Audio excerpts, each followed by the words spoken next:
All right, so this is the vector food art assignment. Go ahead and open up a new file, 8.5 by 11. Either choose pick portrait or landscape. Go ahead and minimize that, head to the internet. We're going to go find a good piece of clip art of food. I'm going to start with Google and see what I've got. I think I'm going to do, I don't know, cake. Cake is good. Cake is easy. Go to images, and let's see if we can find a good picture of cake. What we're looking for is something that has a good angle, that's pretty colorful, that I can work with, but not overly complicated. I don't know why I'm being so picky on what kind of cake to use. I'm just not into some of these photos, so I'm going to check DuckDuckGo. The photo quality is usually a little bit better. If I type in cake, go to images, I just want to see one that like stands out to me and it's got good like composition. Because some of these are kind of icky.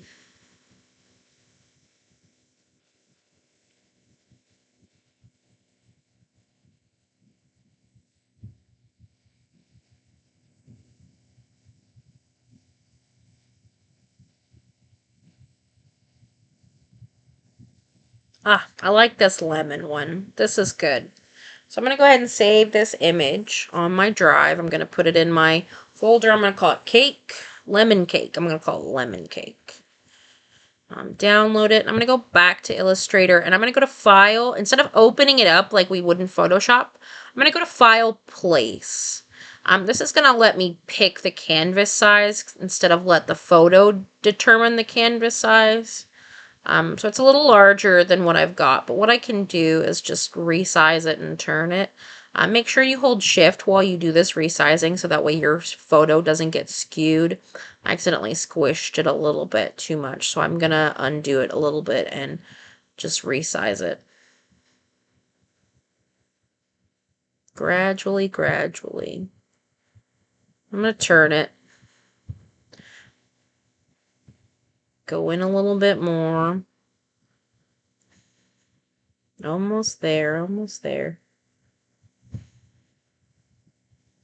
Yeah, I think this is a good composition. So let me just keep going. I'm almost good. And I'm going to line it up with the picture, the white space as best I can. I think the best way to do that without those snap to guides is just to take it up to the edge of your photo. And if one side hits it level and the other doesn't, turn it till they both hit it level.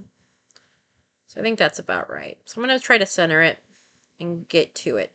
So with this assignment, we are going to be sampling colors. So make sure you lock that bottom layer before you get started. That way you don't accidentally ruin your original picture. And we're going to grab colors from all the objects on there and use it to create a slightly realistic illustration. I'm going to create a new layer so I have a place to work. And I'm going to grab the yellow from this lemon. For this project, I only want you to use the Bezier pen, and I don't want any outlines here. I'm just going to use the color, and we're going to use all our Bezier pen tools, just like we did with the Zen of the Pen exercise.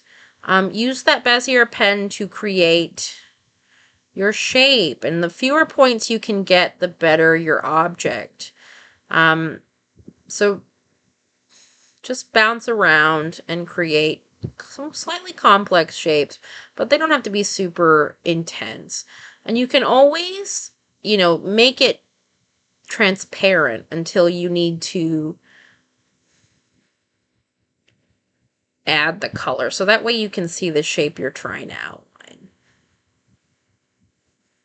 Now, I made a mistake, and I'll show you what that mistake here is in just a minute, but it's one you're likely going to make as well. So notice I just tried to go and click the next object rather than doing what I'm going to show you how to do here in just a second, and you're going to see why. So when I went to create that shape, I didn't deselect the first shape, so what ended up happening is I lost the first shape I made. By not deselecting, I just restarted, and that's kind of frustrating.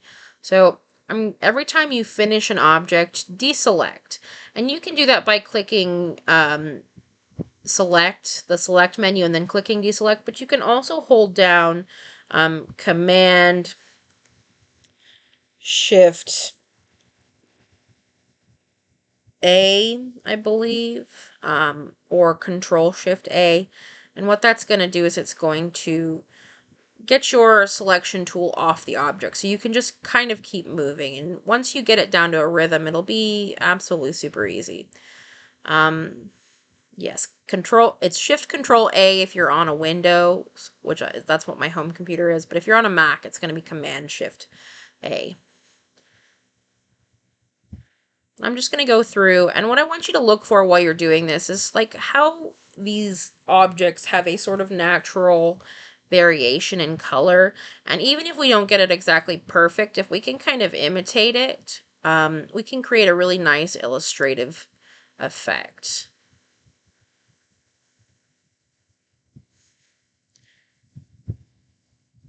Right? So you can kind of see it with my lemon here. I've created a highlight. And a lot of this is going to be just repeating itself and finding the right color and getting the right shape. So I want you to practice using your curves and going back and using the option click to remove previous anchor points and create alternate hinged handles, or going back and creating anchors within handles, and just sort of play around until you get a nice feel for it, like till it becomes natural. You can use your shape tool on this, and I'm going to use my shape tool for this circle, this lemon slice. I think it's an easy way to do it.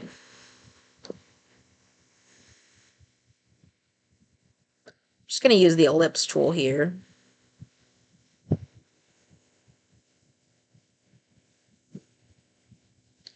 Try to get a good lemon slice. I'm going to make that transparent. And what I'm going to do now is I'm going to try to grab the right color, because I don't think I had it that first time. And yeah, I think that's a little bit better. But sometimes, my brain is telling me it needs to be a little darker.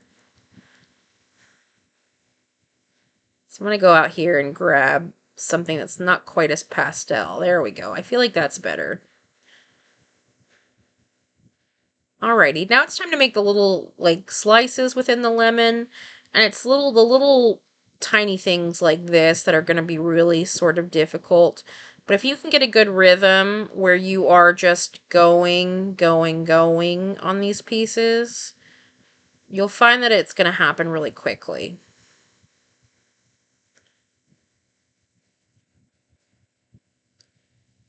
So Control Shift A will deselect, or Command Shift A.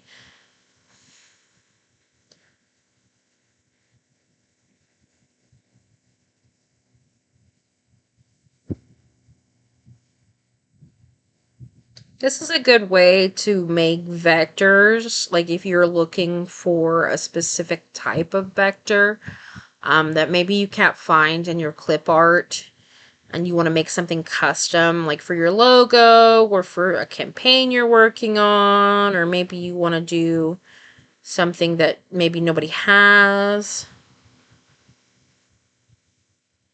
And the really great thing about vectors, and we sort of talked about this in class, is that you are going to be able to resize these all the time. That's kind of the benefit of vectors over bitmaps, the resizable value. So it's going to work in your favor to learn how to do this.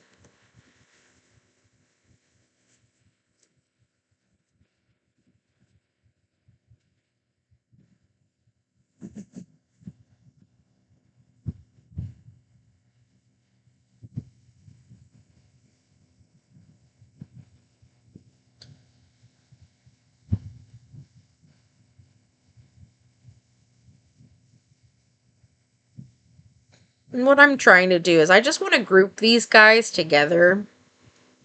But I'm not seeing it offered as an option here, so you know what, no worries.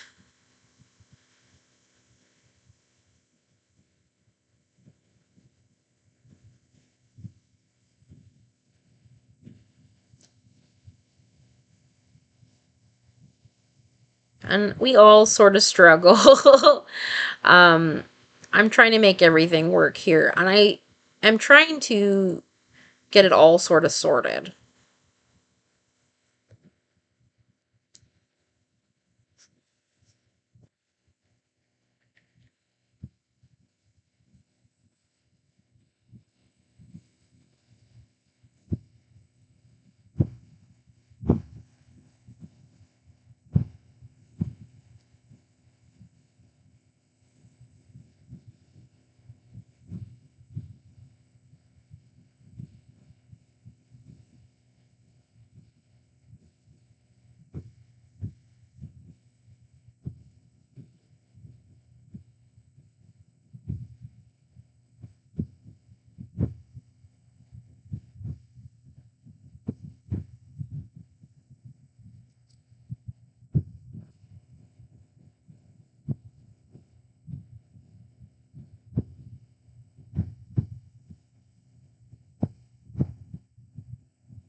All right, so the piece of this lemon that I'm missing is the rind. So I'm going to make another circle real fast and just try to get that white part of the lemon rind.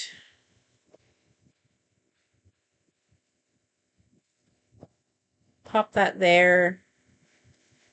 Resize it a smidge. Change the color, make it white. And then if I move it back behind my lemon pieces. Like, obviously it's not super realistic, but that's okay. We're going for an illustrator feeling.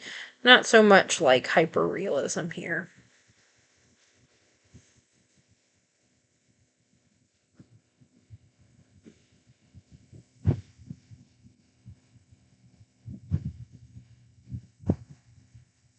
Okay, so let's do the cake now. Easiest thing first is to sort of start to get the shape and try your very best to follow the general outline of what you have. That way it feels more accurate. Now I'm going to pick a good color for the cake using my dropper tool. I like this brown. I mean, it's okay. I think I want it a little darker, like a little toastier.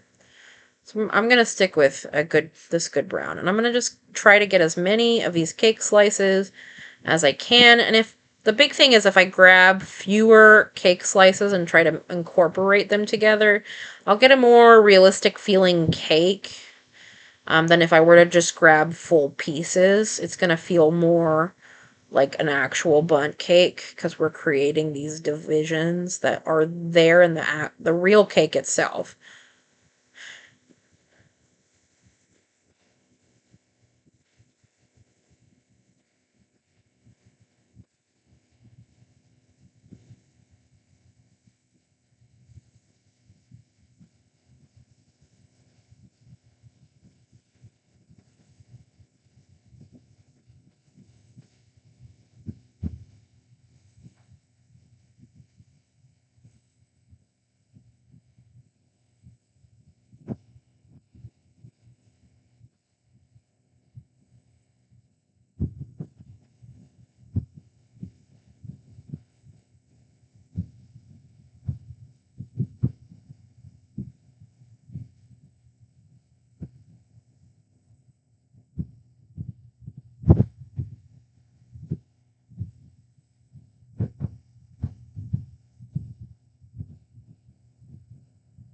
Okay, so now I think I want to do some cake highlights.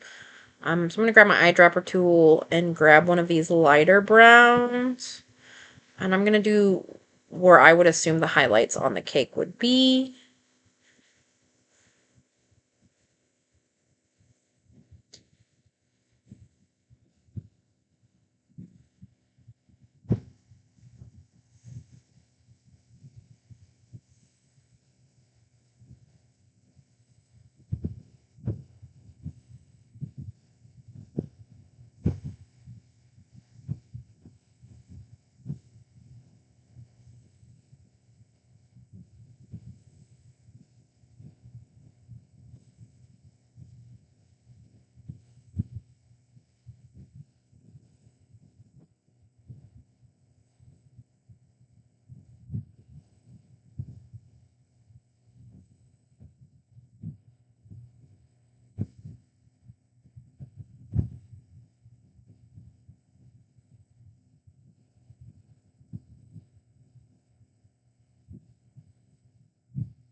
Still not done. And a lot of these little details, like if you go in and add these sort of smaller highlights, really create the illusion of real space, which is sort of what I'm going for here. I want it to feel like a cake.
Alrighty, last but not least, I am going to add the little lemon bits.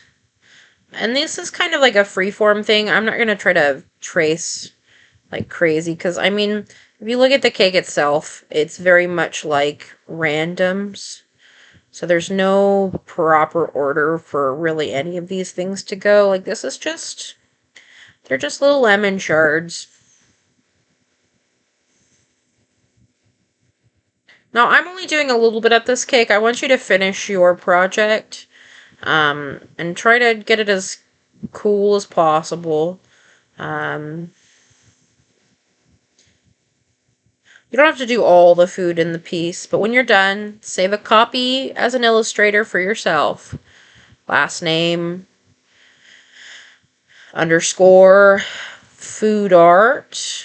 Save it once as an illustrator file and save it once as a PDF. And you're going to keep the PDF, keep the illustrator, and turn in the PDF.